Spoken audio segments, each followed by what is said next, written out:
ফিরে এলাম বিরতির পর। আপনারা দেখছেন নিউজ ভ্যানগার্ড। এই দেশ জুড়ে নিট নিয়ে যে বিতর্ক চলছে, সেই বিতর্কের মধ্যেই কিন্তু নিট পিজির ডেট ঘোষণা করা হয়েছে ইতিমধ্যেই। সূত্র মারফত যেটা জানা যাচ্ছে, আগস্টের 11 তারিখে কিন্তু হতে পারে নিট পিজি পরীক্ষা। এনবিইএমএস পরীক্ষার দিনক্ষণ ইতিমধ্যেই ঘোষণা করে দিয়েছে। প্রশ্নপত্র ফাঁস রুখতে কড়া ব্যবস্থা নেওয়া হবে একেবারে আশ্বাস দিয়েছে কেন্দ্রীয় সরকার। আমরা যেটা দেখেছি, প্রতিনিয়ত যে খবর আমরা দেখিয়েছি, যে নেট নিয়ে তোলপাড় গোটা দেশ।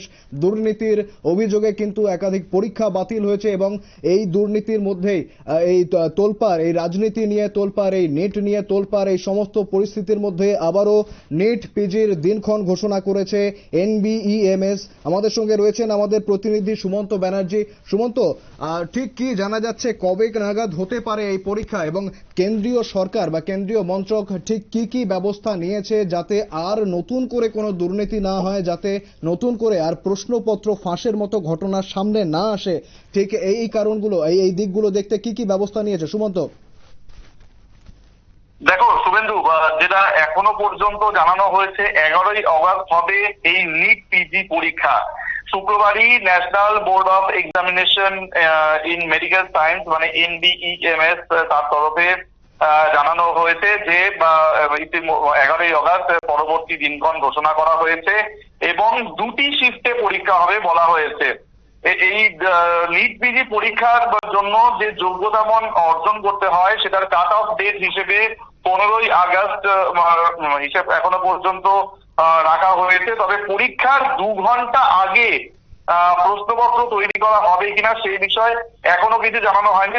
যেমনটা তুমি একটু আগেও বলছিলে, যে প্রশ্ন ফাঁস নিয়ে যে সমস্যা হয়েছিল তার জন্য কিন্তু কেন্দ্রীয় সরকার এবার অনেক বেশি কড়া এবং সেই কারণেই তারা মানে এর আগে একবার জানানো হয়েছিল তাদের পক্ষ থেকে যে পরীক্ষার প্রশ্নপত্র সেটা 2 ঘন্টা আগে তৈরি করা হবে। এবার 2 ঘন্টার মধ্যে তৈরি করা হলে কি করে আর যাতে কোনো এর কারণটা জানা হয়েছিল যে যাতে কোনো রকমের প্রশ্ন ফাঁস না হয়। সুতরাং আগামী দিনে এই প্রশ্নপত্র কিভাবে তৈরি করা হচ্ছে, কিভাবে সেন্টারগুলোতে পৌঁছবে বা কিভাবে পুরো প্রসেসটা হবে এখনো পর্যন্ত সেই বিষয়ে কিন্তু খুব ভালো করে জানানো হয়নি। তবে তুমি জানো যে 23শে জুন এই পরীক্ষা হওয়ার কথা ছিল এবং তার ঠিক আগের দিন রাত 10টার সময় হঠাৎ করেই ঘোষণা করে দেওয়া হয়েছিল যে পরীক্ষা হচ্ছে না, পরীক্ষা হচ্ছে। শিক্ষা মন্ত্রকের এই ঘোষণা রীতিমতো উষ্মা প্রকাশ করেছিলেন প্রার্থীরা, কারণ প্রত্যেকে এটা প্রিপারেশন নিয়ে থাকে। প্রত্যেকেই ভেবেছিল যে পরীক্ষা যেভাবে প্রিপারেশন নিচ্ছে তারা হয়তো ভালো একটা রেজাল্ট করতে পারে।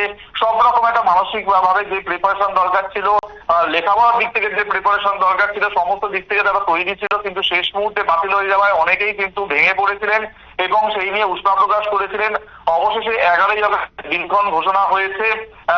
সেখানে আমাদের দেখার এটাই থাকবে বেশ কয়েকটা বিষয়। নাম্বার 1, অবশ্যই যাতে প্রশ্নপাতের মতন কোনো ঘটনা না ঘটে, কি কড়াকড়ি মানে যে সিকিউরিটি ব্যবস্থা করা হবে সেই সিকিউরিটিটা কতটা টাইট থাকে এবং তার সঙ্গে সঙ্গে কতজন পরীক্ষার্থী অবশেষে পরীক্ষাটা দেন। কারণ আমরা দেখেছি কিন্তু যে যখন একবার পরীক্ষা না হয়ে যখন মানে বাতিল হয়ে গেলে দ্বিতীয়বার যখন পরীক্ষার ব্যবস্থা করা তখন হয়তো অনেকেই পরীক্ষা দিতে অতটা রাজি থাকেন না। কারণ প্রথমবার যে প্রিপারেশনটা থাকে, যে ইনপুটটা থাকে সেটা কিন্তু কোন রকম ভাবে ধাক্কা খায়, যে কারণে কিন্তু এবার আমাদের অবশ্যই এই বিষয়টা তো নজর রাখতে হবে। এবং পাশাপাশি তোমাকে জানিয়ে রাখবো যে কেন্দ্রীয় সরকারের পক্ষ থেকে একটা আশ্বাস এসছে যাতে কোনো রকম ভাবে এবার প্রশ্ন ফাঁসের মতো কোনো ঘটনা না ঘটে। কারণ আমরা জানি যে প্রধানমন্ত্রী নরেন্দ্র মোদী তিনি যখন সংসদে ভাষণ দিচ্ছিলেন সেই সময় তিনি জানিয়েছেন যে যেভাবে প্রশ্নপত্র ফাঁস হয়েছে তা কিন্তু সরকার সমর্থন করে না এবং এই সঙ্গে জড়িত সকলেই যাতে শাস্তি পায় তার জন্য তার সরকার ব্যবস্থা নেবে। এবং পাশাপাশি তিনি বিরোধীদেরও আক্রমণ করে বলেছিলেন যে বিরোধীরা শিক্ষার মতন একটি বিষয়কে এমন একটি ঘটনাকে রাজনীতিতে নিয়ে এসছেন সেটাকেও তিনি কোনো রকমের ভালো চোখে দেখছেন না।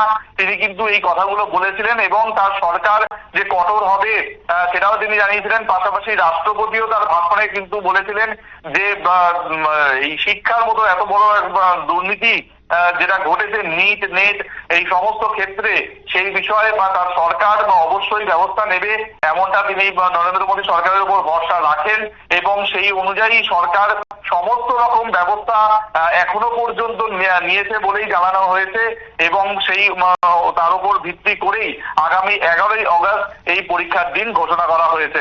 শুভেন্দু, ধন্যবাদ সুমন্ত, তুমি নজর রেখো। যেমনটা আমাদের প্রতিনিধি সুমন্ত জানাচ্ছিল যে আগামী আগস্ট মাসের 11 তারিখে কিন্তু পরীক্ষা হতে পারে এবং পরীক্ষা যাতে নির্বিঘ্নে হয়, কোনো রকমের দুর্নীতি আর না ঘটে সে ব্যাপারে কড়া নিরাপত্তা, কড়া বার্তা দিয়েছে কেন্দ্রীয় সরকার এবং সমস্ত রকমের প্রক্রিয়া মেনটেন করা হচ্ছে এবং সমস্ত রকমের যেমনটা জানাচ্ছিলাম যে পরীক্ষার 2 ঘন্টা আগেই প্রশ্নপত্র তৈরি করা হতে পারে, সে বিষয়ে এখনো পর্যন্ত কোনো স্পষ্টীকরণ না পাওয়া গেলেও সমস্ত রকমের নিরাপত্তা ব্যবস্থা কিন্তু একেবারে আঁটোসাঁটো করে রাখছে কেন্দ্রীয় সরকার। আমাদের অবশ্যই চোখ থাকবে এদিকে। তবে ফিরে আসছি একটা ছোট্ট বিজ্ঞাপন বিরতির পর, সঙ্গে থাকুন।